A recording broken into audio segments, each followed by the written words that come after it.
Anoche pasó algo delicado y es que de la oficina del senador Alexander López descubrieron que en el gobierno, uno no sabe quién, el gobierno son todos, se están robando el dinero de las ayudas.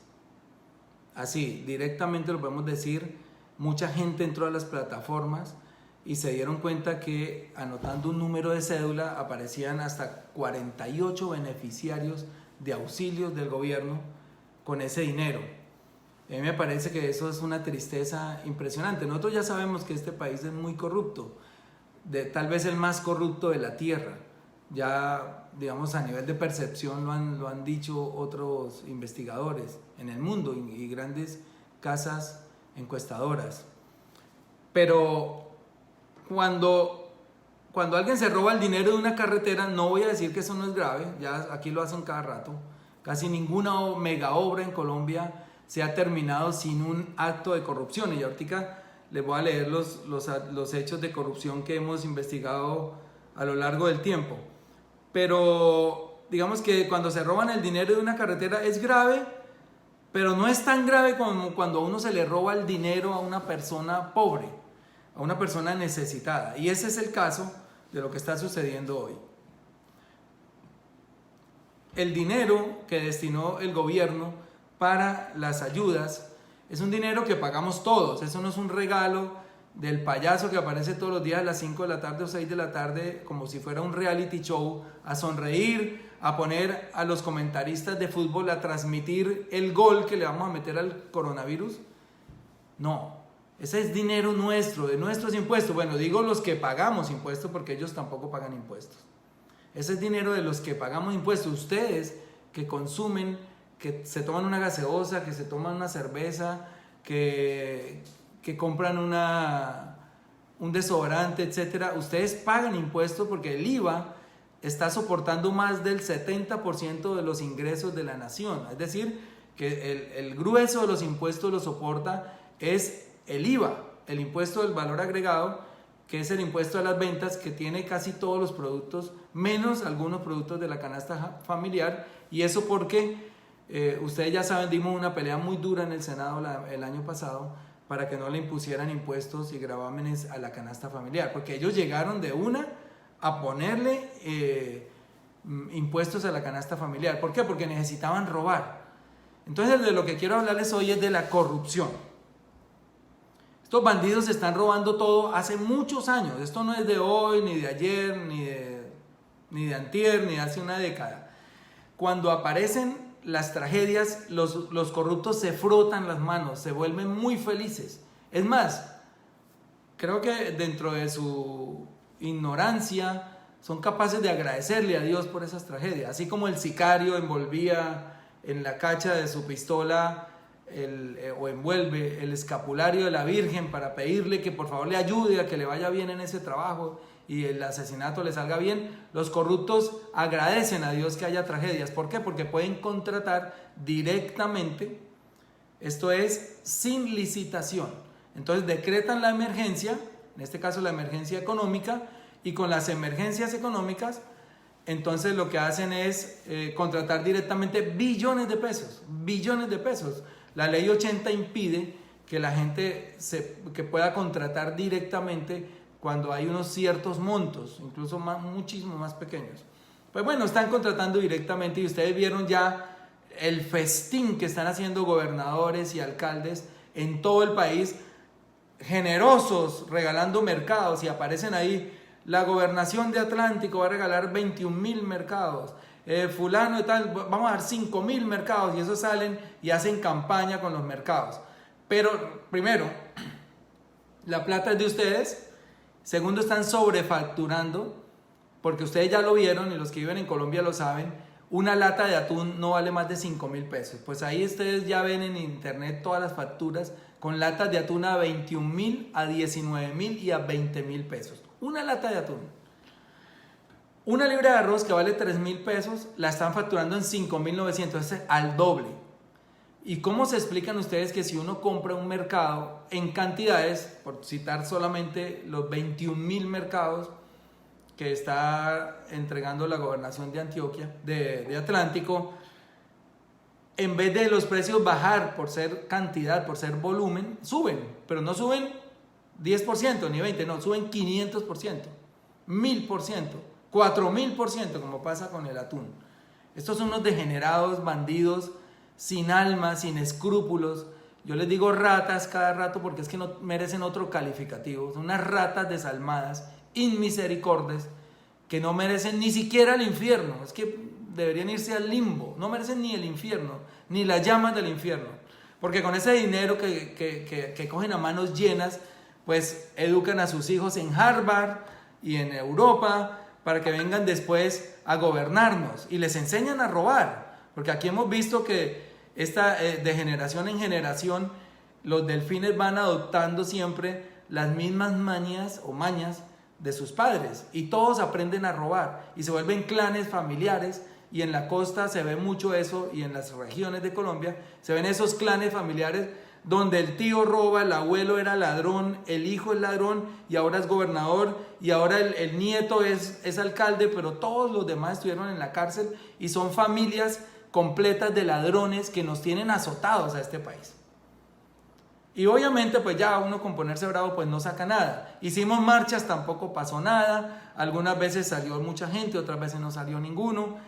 Hacemos todas las denuncias, algunos arriesgan o arriesgamos la vida haciendo estas denuncias, pero nunca pasa nada. Entonces yo me rompo la cabeza todos los días pensando qué hay que hacer, y de verdad le he dado vueltas y vueltas al asunto y no encuentro el camino. Les mentiría si les dijera que tengo la fórmula. Las marchas no dan resultado. Primero porque ellos, aparte de manejar la corrupción y de blindarla con fiscales amigos, con procuradores amigos, con jueces amigos, con prensa amiga que les lava la imagen. Ustedes nomás miran hoy la prensa de Colombia, las noticias que han sacado sobre el descubrimiento de anoche, ¿no? de ingreso solidario, de cómo se están robando el ingreso solidario. Dicen, la DNP, la Dirección Nacional de Planeación, reconoce algunas inconsistencias en la página, ya, y esa fue la noticia. Y la DNP dice, sí, hay algunas inconsistencias y las estamos corrigiendo. Y la pregunta para los ladrones estos es, ¿por qué no se habían dado cuenta de las inconsistencias hasta que apareció la denuncia del senador Alexander López? ¿Por qué apenas aparecen las denuncias, bajan las páginas, las sacan de internet? Para que la gente no pudiera seguir demostrando, adquiriendo y bajando pruebas de internet de cómo se roban el dinero público. Y era muy fácil, había cédulas de muertos cobrando el dinero, había cédulas repetidas, un solo número con varios beneficiarios, y de repente había un beneficiario que tenía la cédula inscrita en Yopal pero recibía la plata en Montería, y bueno, una triangulación terrible ahí. Y después otra persona montó el sistema de transporte con multas. O sea, una persona beneficiaria del programa Ingreso Solidario a su vez tenía un poco de multas en el sistema de transportes, y lo que uno intuye es que de pronto están descargando esa plata haciendo que pagan la multa y eso, llevándola de un lado a otro, pero se están robando mucha plata en este país. Pero esto no es nuevo, Mire, yo hoy les voy a enumerar rapidito, hoy puse un tweet enumerando la cantidad de robos, porque lo que no nos puede pasar es que nos sigamos olvidando de todos los robos y los ladrones, porque los ladrones siguen en el gobierno, están ahí. Y entonces me acordé del Guavio, una represa que se hizo aquí en Cundinamarca. Yo la conocí cuando a Enrique Parejo González era concejal de Bogotá y yo era su asistente. Y fuimos a conocerlo. Bueno, en el Guavio se robaron un mundo de plata. Foncolpuertos, cuando liquidaron la sociedad de puertos, porque todo lo empezaron a privatizar, ¿no? Con el cuento de que lo público era muy corrupto, pero lo privado es pulcro. Entonces privatizaron los puertos, entonces todos estos funcionarios que quedaron volando los fueron liquidando, y en Foncolpuertos se robaron 5 billones de pesos de hace 30 años. 5 billones de pesos de hace 30 años. Se robaron el SENA, ahí vimos cómo funcionarios del gobierno de Santos tenían a la esposa y contrataban con la esposa 10.000, 15.000 millones, estoy hablando de un señor Prada. Se robaron Caprecón, Se robaron Dragacol. Todos esos nombres que les voy a dar, googleenlos y se dan cuenta de qué se trata cada. Chambacú, cómo se quisieron apoderar de un lote público en Cartagena, una familia Araujo. El Ejército Nacional, acaban los meses pasados la revista Semana de publicar abundante material para saber cómo se roban muchos generales y altos mandos del ejército el dinero de la defensa nacional. Fedefútbol. Reficar, que es uno de los robos más asquerosos y más grandes que ha tenido Colombia, pues se robaron 14 billones de pesos. Por favor, 14 billones de pesos. La Ruta del Sol, que es todo este entramaje de Odebrecht que hizo que primero la carretera se paralizara. Se estaba contratando por 1.4 billones una carretera a la costa, un tramo de la carretera que va de Bogotá a la costa. Como se descubrió el entuerto de corrupción, ni siquiera lo descubrieron acá, sino en los Estados Unidos, pues la obra se paralizó y esto hizo que entrara en sobrecostos. Hoy hacerla de nuevo vale 10.4 billones de pesos, es decir, 9 billones más. Y sin embargo, los sinvergüenzas que cometieron el ilícito de hacer los sobornos, de sobornar al viceministro, no sabemos a quién es más, porque esa investigación está frenada por los fiscales, tanto Néstor Humberto Martínez como el fiscal actual. Nunca se toca a las vacas sagradas de este país. Entonces, lo de la Ruta del Sol está ahí, casi nos tocó indemnizarlos, si no es porque en el Congreso la bancada alternativa frena un pago de 1.2 billones de indemnización al grupo Sarmiento Angulo y a Odebrecht, pues casi que nos toca pagarles a los corruptos, porque así es que está el entramado organizado. Bueno, entonces les decía, Caprecón, Dragacol, Chambacú, Ejército Nacional, Fedefútbol, Sena, Foncolpuertos, Guavio, Ruta del Sol, la AAA en la que están inmiscuidos los Char de Barranquilla, Agroingreso Seguro, ya eso hemos hablado bastante, de cómo les regalaban plata regalada, subsidios a los más grandes terratenientes, incluido Álvaro Uribe, que recibió 3.200 millones de pesos regalados de su ministro. O sea, yo nombro un ministro y el ministro me autoriza subsidios de 3.200 millones, pero además le autorizó subsidios a más de 34 aportantes a esas campañas de Uribe y de él mismo. Fidupetrol, ustedes ya saben, Fidupetrol pagó un soborno de 500 millones de pesos para que un magistrado que se llama Jorge Pretel fallara a favor de una tutela. El cartel de la hemofilia, porque se han empezado a inventar enfermos para hacer pagos desde EPS y IPS ficticias. El cartel del SIDA, todo esto sucedió en Córdoba. El cartel de la chatarra, entonces hacían unas exportaciones ficticias de chatarra y hacían recobros a la DIAN, y en eso ya ustedes saben quién está inmiscuido. El cartel de los locos, también hubo un cartel inventando enfermos mentales para pasarles una mensualidad que no existían. El cartel de la toga, que es lo más triste, porque yo digo, bueno, en una sociedad pues mucha gente es corrupta y se puede corromper mucha gente, pero hay dos personas que yo pido que nunca se corrompan. Por favor, nunca se pueden corromper, ni los periodistas ni los jueces, porque mientras los jueces sean pulcros, sean honestos, pues se puede corromper el que quiera, pero allá cuando llegue donde el juez lo va a condenar. Pero cuando el juez se corrompe, ya no hay nada que hacer, y ese es el caso de Colombia. El cartel de la toga, pues simplemente varios magistrados, para no llevar a la cárcel a un poco de parapolíticos y de corruptos, les decían 2.000 millones, 1.000 millones, consignen aquí y los salvamos. Y no los llamamos a juicio, o les precluimos los casos, o los embolatamos, o los hacemos que se precluyan por falta de pruebas, etc. El cartel de la toga, 5 magistrados en este momento inmiscuidos ahí, y nada menos que esta es otra de las paradojas de este país, que el fiscal anticorrupción. Para los que no saben, porque sé que hay mucha gente del exterior, el fiscal Néstor Humberto Martínez nombra al zar anticorrupción, o sea, el fiscal anticorrupción de Colombia. Y el fiscal anticorrupción de Colombia era el que mediaba entre los zampones y los magistrados para cobrar las coimas. Y lo pillaron, la DEA lo pilló en Miami, en el Dolphin Mall, y le grabó la llamada sobornando al gobernador de Córdoba, que está inmiscuido en todos estos carteles que le nombré, el cartel del SIDA, el cartel de los locos, etc.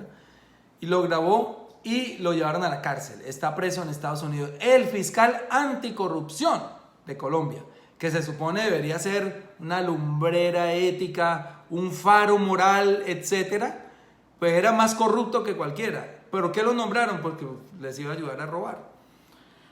Bueno, la zona franca de Mosquera, que son unos lotes muy baratos porque eran de zona rural, según el POT, el Plan de Ordenamiento Territorial de ese municipio. Entonces los hijos de Uribe lo compran y papá, como es el presidente, llama al señor de la DIAN y el señor de la DIAN declara la zona que acaban de comprar los hijos del jefe como una zona franca. Y resulta que una cosa es el precio en una zona rural, el precio del metro cuadrado, y una cosa mucho más cara, 1000 o 10.000 veces más cara, es un metro cuadrado en una zona franca donde quien monte una bodega no paga impuestos de exportaciones e importaciones. Ese fue el famoso caso de la zona franca de Mosquera. Los recobros de la DIAN que se dan cada rato, las chuzadas del DAS que se dieron durante el gobierno de Uribe. Chuzaron a magistrados, chuzaron a periodistas, chuzaron a opositores, etc. El hacker Sepúlveda, que estaba espiando el proceso de paz, yo lo llamo acá hacker Andrómeda. La Yidis política, que consistió en que dos ministros le compran los votos a unos congresistas que se llaman Yidis Medina y Teodolindo Avendaño para que voten a favor de la reelección presidencial de Uribe. Pues con esos dos votos el presidente Uribe va a un segundo periodo. En Colombia estaba prohibida la reelección presidencial, la ganan con esos dos votos corruptos, los dos ministros van a la cárcel y Uribe no sabía, nunca sabe nada. Sin embargo, él por cortesía, pues obviamente no va a dejar ya a los ministros con los votos comprados. Él por cortesía pues se presenta a una nueva elección y gana y se vuelve nuevamente presidente. Y eso que iba para un tercer periodo, sino que lo detuvo la Corte Suprema de Justicia, la Corte Constitucional. Bueno, eso fue la Yidis política. Las licencias a pistas y a aviones de narcotraficantes que dio Uribe durante su mandato del Aerocivil, que ya lo hemos comentado 1000 veces, y que el mismo Popeye, lugarteniente de Pablo Escobar, dijo que había sido el pilar fundamental del crecimiento macro del narcotráfico en Colombia, esa licencia. El proceso 8000, por medio del cual se financió la campaña de Ernesto Samper con dinero del narcotráfico y en el cual estuvieron involucrados cerca de 30 congresistas que fueron a la cárcel por haber recibido cheques para sus campañas de los miembros del cartel de Cali. Está Interbolsa, esto ya es un robo a alto nivel, se robaron entre ellos mismos. El metro de Medellín, que terminó costándole al país como 4 veces. El metro de Bogotá, que no ha empezado su construcción y ya tiene varios procesos de la Contraloría, varios hallazgos de la Contraloría de corrupción. El carrusel de la contratación, pues que ya ustedes lo conocieron, de Samuel Moreno, de Iván Moreno, que se robaron Bogotá prácticamente con la calle 26. Termorrío, carrusel de las pensiones, el cartel del cemento, el cartel de los pañales, en el que estuvo involucrada la empresa de la hoy canciller de Colombia. Saludcop, y me quiero detener en el tumbe de Saludcop porque es gravísimo. La ley 100, que privatiza la salud de los colombianos y que hoy podríamos estar pagando un precio muy caro con esto del coronavirus, en caso de que se disparen más la curva, pues consistía la ley 100 en que el gobierno, en vez de sostener los hospitales, consigue un intermediario que se llama las EPS, le paga todo el dinero de la salud a las EPS y las EPS montan clínicas y empiezan a asistir a la gente. Pero como los dueños de las EPS son negociantes, son empresarios, pues entonces dicen, bueno, necesitamos ganar mucha plata, demos tratamientos baratos, demos droga barata o neguemos tratamientos, y se fue al piso la salud de los colombianos. Pues Saludcop es uno de los casos de esas EPS corruptas. El señor Gustavo Palacino, que ya estuvo preso, empezó a comprar canchas de golf, empezó a darse los grandes viajes y los grandes lujos con el dinero de la salud de los colombianos. Pero como Saludcop han quebrado muchas EPS y Saludcop es el emblema de lo que es la corrupción en la salud y de por qué la ley 100 tiene que acabarse en este país. Sobre todo cuando pase la pandemia y cuando nos demos cuenta que muchos gobiernos en el mundo están estatizando la salud, porque la salud es un derecho, no es un negocio. Los seres humanos somos pacientes, no clientes de un sistema de salud. Somos enfermos o somos pacientes, no clientes. Y ellos nos veían como clientes. Entonces, no, ese tratamiento para el cáncer es muy costoso. Niéguelo. O dígale que tiene ibuprofeno, venga dentro de 3 meses y en 3 meses le decimos que qué pena que era cáncer, pero está muy avanzado y se murió el tipo. Y le servía más muerta a la gente, a las EPS que enferma. Y han cometido un genocidio del cual nosotros daremos cuenta pronto en un debate que haremos en el Congreso de la República. 1.300.000 personas murieron entre 1998 y 2010 por tratamientos que habían, por enfermedades que habían podido curarse a tiempo o que se habían podido prevenir. Esa es la cifra. De 2010 a 2020 no la tenemos, la estamos investigando, pero calculamos que han sido 2 millones de personas las que han muerto en virtud de la ley 100 que crearon entre el señor César Gaviria y el señor Álvaro Uribe Vélez. Esa es la ley 100 que vamos a acabar nosotros. Bueno, sigo. Está la repartija de la Dirección Nacional de Estupefacientes, otro acto de corrupción aberrante. Más de 4 o 5 billones de pesos en propiedades de los narcotraficantes, pues un sinvergüenza que tenían ahí de director de la Dirección Nacional de Estupefacientes empezó a entregarla a los amigos, a congresistas, a políticos, con alquileres paupérrimos. Por ejemplo, había un motel a la salida de Cali, no recuerdo el nombre, aparece en la investigación, un motel que genera muchísima riqueza y lo había arrendado por 10,000 pesos mensuales. Y así empezaron a feriar todas las propiedades incautadas a los narcotraficantes y pasaron de manos de unos zampones, que son los narcotraficantes, a manos de otros más zampones, que son los políticos. Y se robaron muchas de esas propiedades o se las devolvieron a los narcos a cambio de plata. En fin, hicieron fiestas con eso. Están los falsos positivos, de los que ya hemos hablado 1000 veces. Y a propósito, cuando hablan del señor de las bolsas, yo me imagino que es el señor de las bolsas negras, donde envolvían a los niños de Soacha que asesinaban ofreciéndoles un empleo y después disfrazándolos de guerrilleros. Está la DMG política, que acuérdense que todo este boom de las pirámides desembocó en una estafa colectiva a nivel nacional, pero ahí había políticos involucrados. Está el desfalco a Cajanal, ese es mucho más atrás, pero fue grandísimo. Está el Invercolsa, donde está involucrado este señor Londoño. Hidroituango, que es un fiasco completo, casi 3 billones de pesos en sobrecostos. La ñeñe política, que es reciente y que afortunadamente para el presidente Duque apareció el coronavirus, por eso es que uno lo ve sonriente todos los días, porque se olvidaron los colombianos de la ñeñe política, y es nada menos que otro proceso 8000, es decir, narcotraficantes financiando a los políticos. Y ahí están los testimonios, están los audios del Ñeñe Hernández y su hermano, testaferro, el Ñeñe Hernández, de Marquito Figueroa, un narcotraficante que está preso incluso, y al quienes les incautaron bienes por 2 billones de pesos. Ninguna persona decente tiene 2 billones de pesos incautados por la fiscalía. Y ellos eran quienes financiaban la campaña en Guajira y en Cesar para el presidente Duque. Y compraban votos. Y también está la merlanopolítica, que es la señora Ida Merlano, mostrando pruebas de cómo los Char y los Gerlain compraron votos en Atlántico para el señor Iván Duque también. También está el cartel de los cuadernos, el fraude electoral que se presenta todos los años en Colombia, el robo a los damnificados de Mocoa.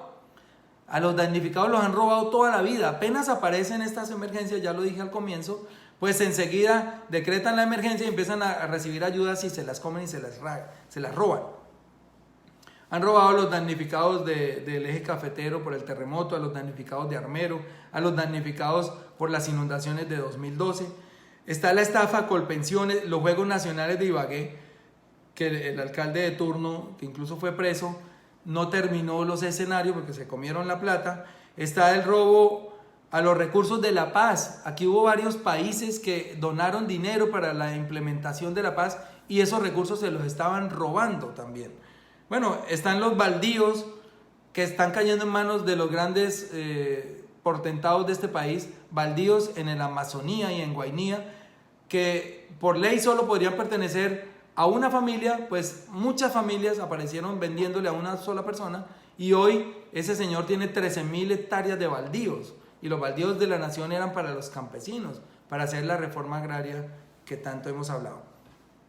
Están los bonos Carrasquilla, los bonos de agua, que consistió en un endeudamiento a los municipios por parte de unas empresas que estaban lideradas por nuestro actual ministro de Hacienda.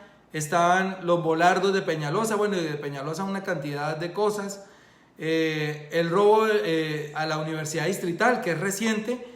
Todo esto que pasó con los 12 apóstoles, que fue casi el inicio del paramilitarismo. La venta de Telecom, etc. Pero el robo más grande que ha habido es el de 6 millones de hectáreas a los campesinos de Colombia. Hoy, Día de las Víctimas, hay que reconocer que los campesinos fueron despojados por muchas de las personas que están hoy gobernando. Y esas tierras no se las han devuelto. Y en virtud de la ley de tierras, pues quienes se atreven a reclamar sus tierras, robadas a sangre y fuego por el paramilitarismo, pues son asesinados. Son los líderes sociales. Líder social de restitución de tierras que levanta la mano o que va y reclama su tierra es líder social que es asesinado. Ese es el modus operandi de la corrupción en Colombia. Entonces, la lista que tengo es de más de 100 casos de corrupción en los últimos años. Cada caso de corrupción es un mundo de dinero y todo ese dinero pues lo invierten ellos nuevamente en hacer campañas para sostenerse, para volver al Congreso, incluso para llegar a la presidencia de la República. Entonces yo les pregunto siempre, y perdónenme porque yo era el que debía dar la solución, ¿qué vamos a hacer? ¿Dejamos que sigan robando? ¿Nos hacemos los locos otros 200 años? ¿Qué es lo que ha pasado? ¿Repetimos el cuadro de pusilanimidad de nuestros padres que nos entregaron un país violento y corrupto y se lo entregamos así a nuestros hijos? ¿O luchamos? Yo opto por luchar. Hay que hacerlo porque es degradante saber que ante sus narices, ante sus ojos, pasa la corrupción y no haces nada. A mí me parece que eso nos debería quitar el título de dignidad, por lo menos. No podemos seguir mirando pasar la corrupción. Obviamente es difícil. Estamos hablando de un entramado, una mafia muy compacta, una mafia que tiene fiscalía, una mafia que tiene procuraduría, una mafia que tiene contraloría, una mafia que tiene el ejército para amedrentar al que ose levantarse contra el Estado. Acaban de comprar 8.000 millones de pesos en tanquetas para el SMAT. Aquí en medio de la crisis del coronavirus lo acaba de denunciar también otro senador, Wilson Arias. 8.000 millones en tanquetas. ¿Por qué? Porque tienen miedo, porque saben que están agarrados, que ya los pillamos. Y entonces va a salir la gente a protestar, pero ahí viene el garrote y las tanquetas y los disparos con armas no convencionales, pero que matan como mataron a Dylan Cruz. Entonces la pregunta es, ¿qué carajo vamos a hacer contra ese muro de corrupción tan compacto que tienen? Porque ellos sí están unidos, los corruptos sí están unidos, tienen todos los poderes cooptados, incluso la registraduría, el Consejo Nacional Electoral para robarse las elecciones, tienen jueces, ya vimos el cartel de la toga, tienen el ejército, tienen todo, tienen todos los poderes, son de ellos y ellos se unen. Ustedes vieron que cuando Petro iba a ganar, porque este señor Duque no llenó ni siquiera un parqueadero, nunca vi una manifestación de Duque llenar un parqueadero, no llenaba nada. Le llenaron las urnas de votos corruptos, eso fue lo que le llenaron, y de votos comprados.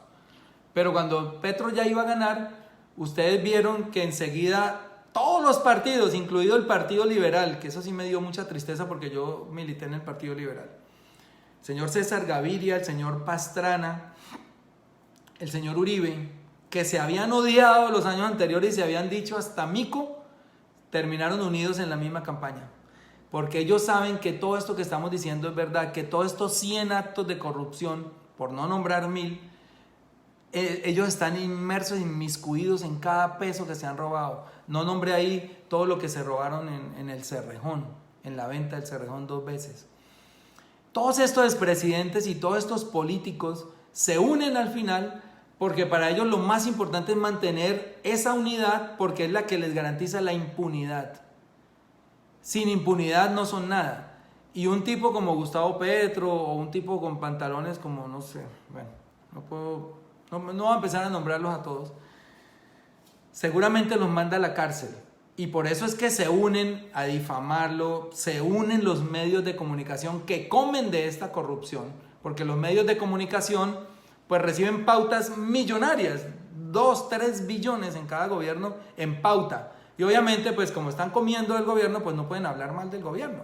Ahí acaban de echar de la revista Semana a Daniel Coronel. ¿Por qué lo echaron? Pues porque estaba hablando mal del uribismo, y uribismo es el que está en el poder. Entonces llaman a la revista, vengan de revista, nosotros le estamos invirtiendo a ustedes tantos miles de millones al año, pero nos están dando mucho palo. O saca a ese columnista o no mandamos más pauta. Así funciona la política en Colombia. Y obviamente prefirieron echar a Daniel Coronel. Después, en solidaridad, Daniel Samper se fue detrás, cosa que aplaudo. Y así es. Entonces, como lo ven, estamos en una sin salida. Las marchas tampoco funcionan. La gente se aburre, la gente no tiene consistencia, la gente no tiene todavía en Colombia el valor de quedarse un mes en la Plaza de Bolívar. Apenas termina a las 4 de la tarde y termina la cosa, sale. Si la gente se intenta quedar, entonces el SMAT inventa unos disparos y empieza a pegarle a todo el mundo y obviamente pues la gente se va. Pues hay un instinto de supervivencia que tampoco los hace mantenerse ahí quietos. Esperamos, eso lo hacía Gandhi. Yo creo que pues en Colombia no hay Gandhis, que le estaban pegando cuando estaba tomando la sal para mostrarle a ellos que la sal era hindú, que era de la India, no inglesa, y le pegaban y los masacraban y ellos no levantaban las manos. Seguramente en la época de Gandhi hubiera existido el SMAT, a lo mejor también salen corriendo, porque es que son atarbanes, son muy salvajes los del SMAT. Y esa es una orden que reciben ellos porque obviamente son muchachos del pueblo que están ahí por algún otro motivo y ellos reciben órdenes de los de arriba. Entonces, la pregunta, y no me quiero ir, aprovechando que hay 4.600 personas hace mucho rato aquí, y si comparten en este momento llegamos a 5.000, es ¿qué vamos a hacer? Yo les he dicho, yo me ofrezco como soldado, pero ¿quién más? Necesitamos millones de soldados para salir a las calles cuando pase todo esto, obviamente, porque si lo decimos ahora, entonces somos los apátridas, los que estamos dividiendo, sembrando el odio. Aquí uno no puede contar la verdad porque está sembrando el odio, y etcétera, y se inventan unos discursos y para todo tienen una respuesta. Entonces, mire, dice uno, ayer por ejemplo la vicepresidenta apareció inmiscuida en negocios con un narcotraficante, ¿no? Alias el fantasma. Y la señora, pues, dice, no, lo que pasa es que fallaron las personas que no nos dijeron que ese señor era narcotraficante. No tenemos la culpa, ella y su esposo. Entonces, tienen un pretexto para todo. El embajador de Colombia en Uruguay, un embajador de Colombia con nuestros impuestos pago, embajador de Colombia, en su finca encuentran 3 laboratorios de cocaína. Y el señor, que producían 2.000 kilos de cocaína al mes. Nosotros que hemos investigado esto de tiempo atrás, sabemos que para hacer 2.000 kilos de cocaína al mes, es decir, en 3 meses, 6 toneladas de cocaína, pues se necesita que entren por lo menos 70 carrotanques con insumos químicos o 70 camiones con insumos químicos. Eso es lo que necesita para hacer 7 toneladas de cocaína. Pues nadie vio, él dice que no sabía que ahí habían 3 laboratorios de cocaína, y ayer aparece el mayordomo de la finca a echarse la culpa, como siempre. El mayordomo de la finca dice, no, mire, lo que pasa es que a mí me abordaron 30 hombres armados, o sea, 30 hombres armados en un municipio de Cundinamarca y nadie los ve, ni la policía, ni el ejército. Y aparecen y le dicen al mayordomo, o nos deja poner aquí unos laboratorios de coca o lo matamos. Y el tipo le dice, bueno, pues háganlo, móntenlo. Y ya se echó la culpa el mayordomo de la finca del embajador. ¿Qué quiere decir? El otro mes o en 2 meses el señor se va a otra embajada porque ya va a salir libre de toda culpa, y a esa finca no le aplicaron la extinción de dominio que le aplican a cualquier propiedad donde aparece un laboratorio de cocaína. A él no, porque es del uribismo, es del establecimiento, es de ellos. Ellos no se pueden tocar. En los falsos positivos, pues salió el general tranquilito a decir, no, es que los soldados son muy brutos y ellos no entendieron la orden. Nosotros habíamos dicho bajas operacionales, y ellos entendieron ir a matar a todo el mundo. Entonces le echaron la culpa a los soldaditos brutos. En la compra de votos de la señora María Fernanda Cabal, senadora uribista, resulta que la fiscalía descubre que compraron votos para ella en la elección pasada, en esta de 2018, y entonces los señores se echan la culpa y dicen, ay, qué pena, nosotros los compramos, pero ella no sabía. Imagínense, votos a 200,000 pesos que según la investigación se pagaron en esa campaña corrupta. Y resulta que los señores, ¿saben qué terminaron haciendo? Pidiéndole perdón a la señora María Fernanda Cabal. Entonces van a la cárcel, están presos, y dicen, le pedimos perdón a la señora María Fernanda Cabal por haber comprado votos a su nombre y sin haberle dicho, disculpen, ¿de dónde salió la plata? Lo creen a uno pendejo. Pero así son las respuestas de ellos ante cada vez que los atrapan en evidencia. Para la respuesta para el acto de corrupción que descubrimos anoche fue, hay unas anomalías en la página, no las habíamos descubierto, qué pena, vamos a cambiarlas, y pusieron a trabajar los ingenieros seguramente a limpiar todo ese sistema, porque nosotros vamos a estar cotejando esas listas, y obviamente pues les dañamos el tumbe parcialmente, pero lo vienen haciendo de años atrás. Por eso apenas llega el coronavirus, el gobierno muy bonachón sale y dice, vamos a darle 10 billones de pesos a familias en acción, a jóvenes en acción y al programa adulto mayor. Y esas bases de datos son las mismas que anoche descubrimos que eran corruptas. O sea que eso se vienen robando la plata de esos programas hace muchos años. Esos programas llevan décadas, 2 o 3 décadas. Hace muchos años se vienen robando ese dinero. A Colombia se la están robando, amigos, amigas. Lo digo hoy sin ánimo, sin tono beligerante. Y es una tristeza que lo permitamos. Y es una tristeza que elijamos estos corruptos. Ya sé que ustedes ni siquiera tienen la culpa. Porque antes el dicho era, ¿por qué no eligen bien? La gente elige bien. Lo que pasa es que la registraduría se roba también los votos y le pone los votos a los mismos corruptos de siempre. ¿O ustedes creen que la gente votaría masivamente por uno de estos corruptos que hemos nombrado? Yo no veo de dónde sacan votos. Yo no veo de dónde un ñoño Elías sacaba 180,000 votos, por favor, comprados. Yo no veo que ñoño Elías tenga un nombre y una reputación suficiente como para acceder a una votación tan magnífica. No, comprados. Yo lo he dicho allá en el Congreso, que ya les cuento que nos vamos a reunir la otra semana. Yo lo he dicho. Y lo dije un día, más de la mitad de los que estaban acá sentados conmigo compraron su curul. Y eso ellos lo saben y ellos saben que es cierto. Entonces, la tarea, cuando yo les pregunto qué hay que hacer, es muy sencilla. Bueno, no es sencilla, pero digamos la solución es sencilla, la tarea es difícil. La solución es, vamos a elegir un congreso muy decente para 2022, con 50 o 55 nombres que existen esos 55 nombres, incluso el mismo Daniel Coronel, si se quisiera lanzar, el mismo Daniel Samper, no me importa que ellos sean de centro y yo de izquierda y el otro de derecha, pero hay gente decente realmente en este país, un Pirri, no sé, hay gente que ha luchado contra la corrupción y que merecerían un voto, Ariel Ávila, que es un muchacho muy juicioso en este tema de denuncias contra la corrupción, él es de la Fundación Pares. Bueno, hay muchos. Si nosotros pudiéramos coger todos estos nombres y votar por ellos masivamente y llevarlos al Congreso para reemplazar a todas estas ratas que ya les nombré, Pues mire que por ahí empezaría el cambio. Ahora, ¿cómo hacemos para que no les roben a ellos los votos y se los pongan nuevamente a los mismos de siempre? Ahí está la tarea, esa es la tarea difícil. Y lo he dicho infinidad de veces, son testigos electorales, no hay otra forma.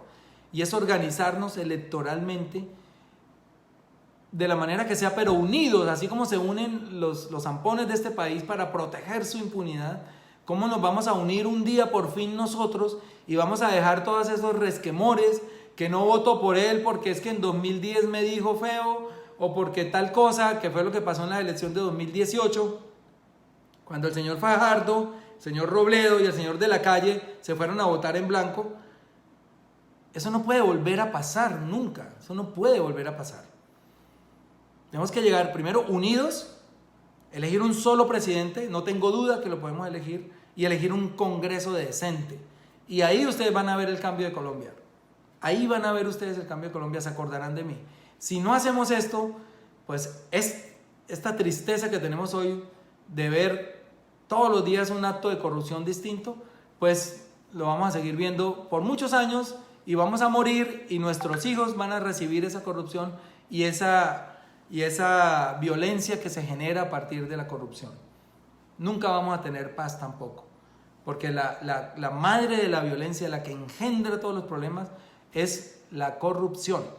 De la corrupción nacieron incluso los mismos grupos guerrilleros de la época, que lo he dicho muchas veces. Hoy nosotros tenemos este fusil. Y con esto yo le disparo a los corruptos todo el día. Pero ellos en esa época no tenían redes sociales. Y no estoy justificando pues la aparición de grupos guerrilleros. Yo seguramente no sé, siempre me he hecho esa pregunta si a mí alguien me hubiera propuesto cuando joven estar en un grupo guerrillero, tal vez lo hubiera hecho, tal vez no estoy muy seguro de esa respuesta. Pero hoy sí tenemos un arma y todos ustedes, los que están viéndome ahí, esas 5.495 personas tienen en su mano un fusil. Un fusil de redes sociales. Aquí se hacen denuncias, aquí se pone en la picota pública al corrupto, aquí se hace control social. Y entonces nosotros hoy obviamente no necesitamos de una revolución armada, ni necesitamos una revolución violenta, pero la podemos hacer una revolución pacífica, pero creativa. Disculpen, se me secó de tanto hablar la boca. Entonces, bueno, quedamos en eso. Vamos a seguir taladrándoles. No nos dejemos, que yo siento que en medio de estas pandemias, y eso yo he estado leyendo la historia que ha pasado políticamente en otras épocas cuando ha habido pandemias, y resulta que los líderes, ya sean alcaldes, gobernadores o presidentes, pues cohesionan, ¿no? Porque como la gente tiene miedo, cohesionan a la gente y suben su popularidad. No me preocupa que el presidente suba su popularidad, me preocupa es que se robe los recursos. Y eso, digamos que aletarga o retrasa un poco, digamos, la agenda de la revolución pacífica que estamos proponiendo. Porque ahora va a salir fortalecido, va a decir que gracias a él no murieron 5.000, sino 3.000, y que como él salía todos los días a hacer un reality show y a cantar los goles contra el coronavirus, pues que por eso fue que el país estuvo cohesionado. Y bueno, va a salir muy popular el presidente, no importa, porque apenas pasa el coronavirus tenemos que volverle a caer con la ñeñe política, que es lo más reciente. Y tenemos que insistir también en los procesos que tiene Álvaro Uribe en la Corte, porque están a punto, ya tienen indagatoria. La Corte va a tener que pronunciarse pronto sobre esos casos en los que está involucrado de falsos testigos y de las masacres en las que ya está involucrado y a las que ha sido llamado por las Cortes. Y también tenemos que saber qué va a pasar con los 12 apóstoles, con el hermano del presidente que estaba preso, lo liberaron por vencimiento de términos, y es un caso que también está para juicio, ya pasó toda la etapa sumarial. Entonces vienen casos en donde tenemos que estar ahí unidos. Yo ya no llamo la izquierda ni el centro ni nada, simplemente los decentes de un país. Quitémonos el rótulo que nos queramos poner ideológicamente, pero los decentes de un país sean de donde sea, tienen que estar unidos, por favor y por fin, para poder dar esta batalla contra los corruptos. Es la batalla que nos queda por ganar, la batalla que nos queda por ganar, porque en la medida en que eliminemos la corrupción, pues vamos a liberar al país de muchos males, vamos a poder implementar la paz, vamos a poder invertir en educación, vamos a poder invertir esos recursos en la salud, vamos a poder tener carreteras para nuestros campesinos, para que saquen sus productos, vamos a poder reparar a las víctimas, en fin. Eso es lo que les quería decir. Ahí saludo a algunos ya de ida, a David Aguilar, a Gis, Juan Figueroa, Rafael Uribe, Ochoa, hola Rafita, a Eddie, a Ana Sacristán, les deseo muchas gracias, les doy muchas gracias por haber estado en este chat, en este live. Por favor compartan, a Tito, a Gabo Zavala, compartan para que muchas personas vean esto, para que sigamos insistiendo en que a este país hay que cambiarlo, y la manera es unidos todos y de forma creativa y laboriosa, ¿no? Ya les dije que hay que hacer esto de los testigos electorales. Bueno, Ricardo, a todos, muchas gracias. David Hernández, nos vemos. José Acuña, todos, mil gracias por su presencia. Hasta luego.